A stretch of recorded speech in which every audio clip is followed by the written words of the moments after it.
Hi everybody, we're here on the golf course. We're going to talk about a really common problem that a lot of players have, and that is what is called casting, or what casting ends up to be at the golf ball, which is scooping. And that is where the handle is back from impact rather than ahead, or casting is where the club from the top starts to extend outwardly, kind of away from the player, rather than holding some of this angle between the forearm and the club shaft into the golf ball. One of the things that is a common misconception about casting is that players can just hold their wrist angle, that we're good enough and strong enough to just hold this angle through. That's really not true.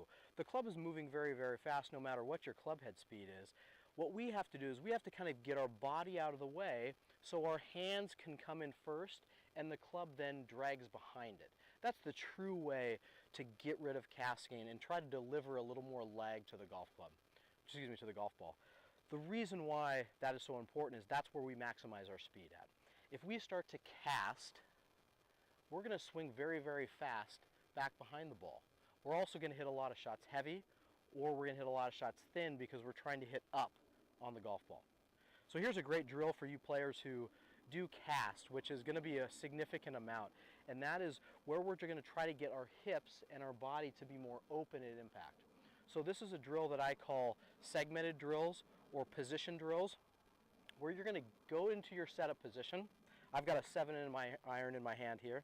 I'm going to take the club back into my backswing, and I'm going to try to produce the position I want with my hips and my chest into the golf ball, where my hips are more open, my chest is more open, and I've already turned through past the line of the golf ball, and my hands are leading the way rather than stopping my body, stopping my chest, stopping my hips, and my club takes over and overpasses my hands. Okay?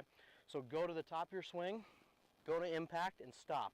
Get your body open, your hips, pelvis open, get your chest open, and that will get the handle a little more ahead of the golf ball and get rid of some of that casting from the top.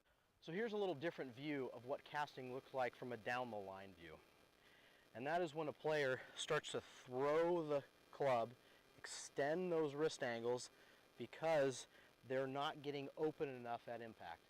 So that segmented drill where you go to the top, you go to impact and try to rotate your chest, try to rotate your hips. This is what it looks like at impact from a down the line view. Go up to the top, go to impact. Really feel a lot of rotation in your body.